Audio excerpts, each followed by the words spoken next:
Boyer has elected the inside lane on this restart, and there are 34 cars on the lead lap. Whoopee! I feel like saying boogity, boogity, boogity one more time, but I guess I won't. But you better reach up there and pull your belt tight one more time. You got that right, brother. Pace cars in. This crowd has enjoyed a big halftime break, and now we'll have 75 laps to race in the Daytona 500. Clint Boyer leads them across the line. We're racing again. He got a pretty good push from Casey Kane, the 9 car, but David Reagan in the 6 got a pretty good push from his teammate Carl Edwards in the 99 on the high side. Dead even right there as they go down into turn 1. Neither line's really got any move. Looks like they're going over the patch. So far, so good.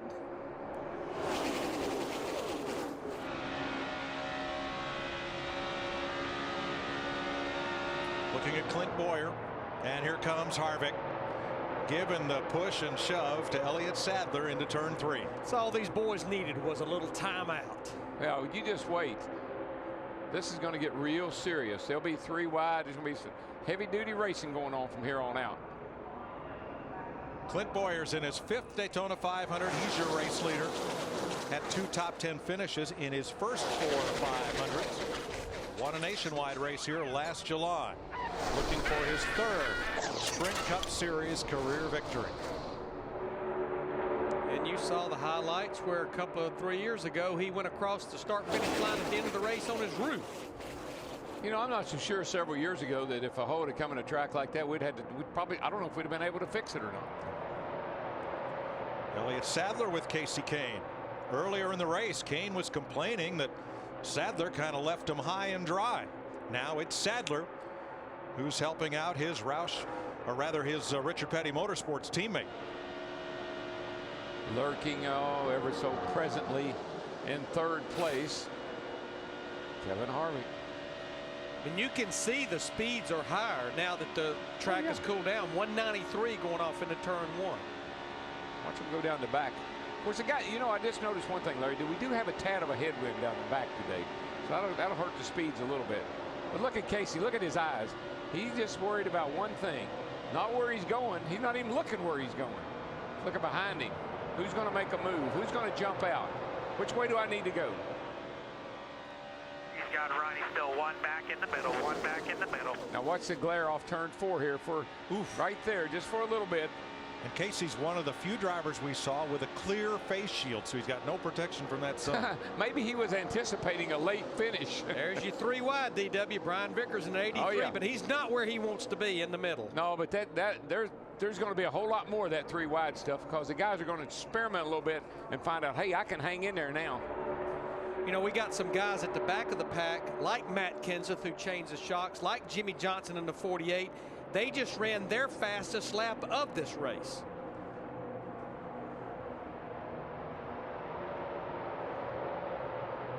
Brian Vickers just sitting there waiting for his spotter to either say clear high or clear low. Well, it's a whole lot more. It's not comfortable to be in the middle like that because you get pushed and shoved from both sides, one way to the other. Middle, no help. Quick hold there, but 82 spilling it. 82 spilling it. Still middle. And you're kind of stuck there. What are you going to do? And Matt Kenseth just ran the fastest lap of the day. 195.2 miles an hour. I think Vickers filled that hole. Yeah, man. Good thing there wasn't any more paint on the back of that 00. See, Casey Kane in the 9 is now back up behind Clint Boyer in that 33. Boyer's wanting the lead back. Man, those children's cars are strong today. I mean, all 3 of them.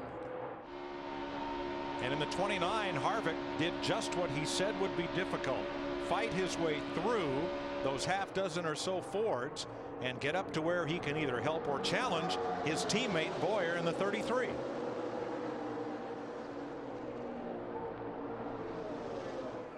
Krista has more on Casey Kane.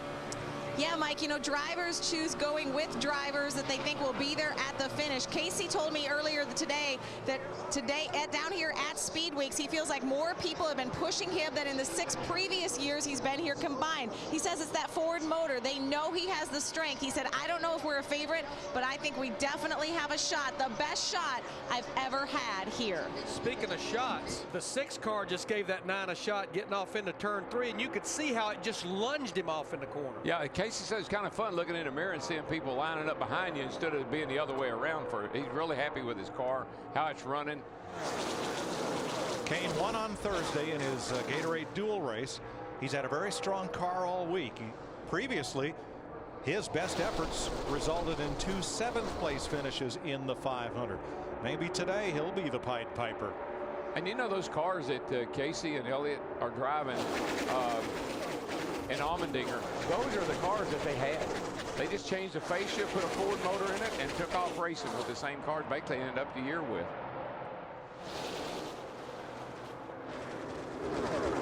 Is your trigger finger itchy on the volume control? What do you say? Let's crank it up.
Two-thirds of the way through the Daytona 500. Clint Boyer driving a Chevy for Richard Childress Racing, battling Elliott Sadler in the 19, driving a Ford for Richard Petty Motorsports. And Mike, if folks at home, if you don't think weather and track temperature makes a difference in how these guys race and how these cars handle, we didn't see this kind of racing when the sun was out and it was 80 degrees, track temperature was 80 degrees. Now that it's cooled down, these guys can go where they want to and do it pretty confidently. Kevin Harvick gives Sadler the bump and run into turn number 3. But watch that 33 and the Casey Kane come back on the outside. That power move, Mike, into turn 3, that's a winning move. But it's amazing to see the Richard Petty Motorsports Dodge of Casey Kane pushing the Richard Childress car. On the inside, it's the Richard Childress car pushing the Richard Petty Motorsports forward. Pretty much at this point, Larry, you just push whoever's in front of you. That doesn't matter who it is right now. And as long as they're pushing you to the front, it doesn't matter. Just keep pushing. And the best part for these nearly 200,000 fans that are here, and those of you watching at home, no single car has been able to break away, much less establish a single file lead. Now this is what we've seen down here for the last week. The way these guys have just bunched up like this and stayed together and 3 wide racing a lot, and that's hard to do here at Daytona. And one thing they've learned, Mike, is that with this bigger restrictor plate, we were having a little bit of an issue with closing rate early in the week when we first got here. Guys were running in the back of each other and actually wrecking each other. But they finally figured that out, that these cars close much quicker than what they have down here in the past. And now they're working together very, very well. You know, Whoa, Elliott. Man, he got sideways there. I think he may have had a little help on getting that sideways there from that 29 car. I think he just went. Kevin Harvick started that bump draft before they were in the straightaway. Ooh, he should have got when down. Sadler had to lift, he lost his momentum, and now he finds a place in line well outside the top 10. No, Larry, I don't think he got bumped, but when you come off a 2 over there real low like he was, the car wants to push out. You put a little extra wheel in to keep it on the bottom, and then the back will snap around. I think that's what happened to him. Yeah, Mike, he almost fell completely out of the top 15. He's back to 14th, finally found a hole right in front of Mark Martin, the 5 car. Look at the 43 right in the center of your picture. A.J. Allmendinger had a lug nut problem on a pit stop early. The Dingers fought his way back up into the top 10, but it's a roadblock in front of him. 2 by 2 by 2 by 2. Nowhere to go to get to the front. No, but that Napa car, I mean, Martin Truex Jr. has been lurking around the front here, Larry, the last little bit just for that break we had, and here he is sitting there in 3rd spot. That car looks pretty strong. You know, somebody we've not talked to about a lot today, and here's that car you were talking about, Truex Jr. that's back in 3rd. The other Richard Childress car has worked his way into the top 10, Jeff Burton in that 31. Burton led every practice that we had. Burton was at the top of the sheet, but they had a little tire issue in their qualifying race, and I don't know. I hope they got it fixed.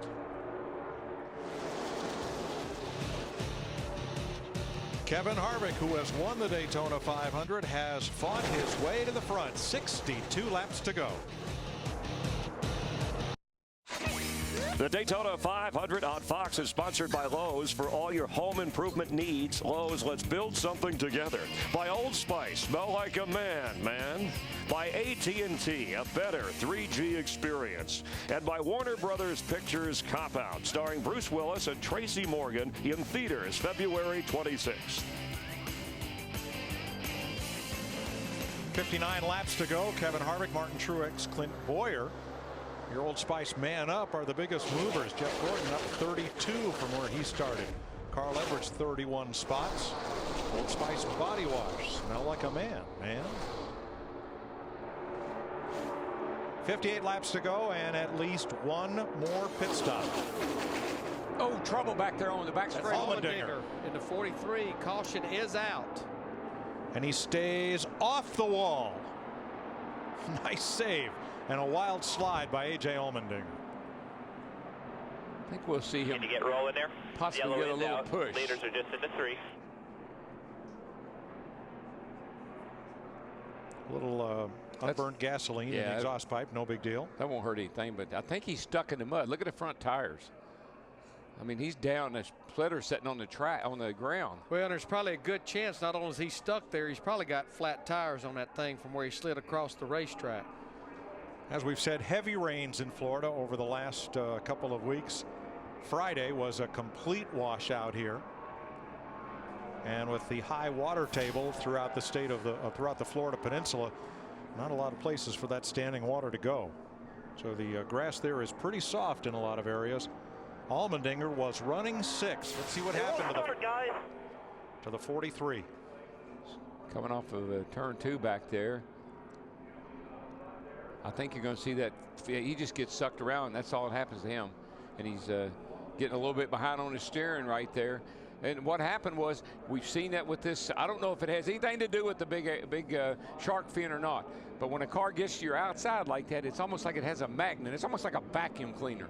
And it just sucks you around. See here if he puts a left front down on the apron exiting the corner. I don't think so. And that's not a bad thing off of that corner anyway. It's like the minute that 24 car got to that right rear quarter panel, it started sucking it around. Yeah. It just gets him loose and he just starts juking the wheel, and you get behind. And the close call on that 18. How many of those has he had this week? He's had a bunch. I don't know, but I love it. I wish that whole back straightaway was paved like that right there. Just that grass back there will catch you. See, the car got loose. When you say he got down on it, it got a little bit loose and it kind of dipped down. But man, look at Kyle. Woo. And Allmendinger, he's doing all he can. He'll get off the brake right here. Watching from Carl Edwards.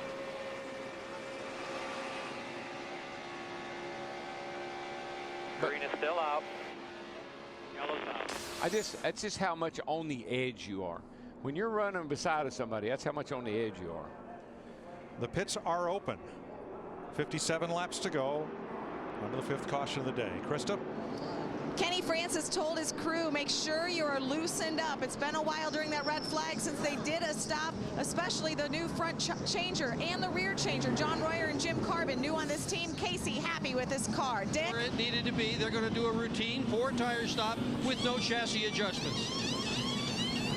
Kevin Harvick says he's just a touch too loose, so they're going to add some air to that left rear tire. Matt?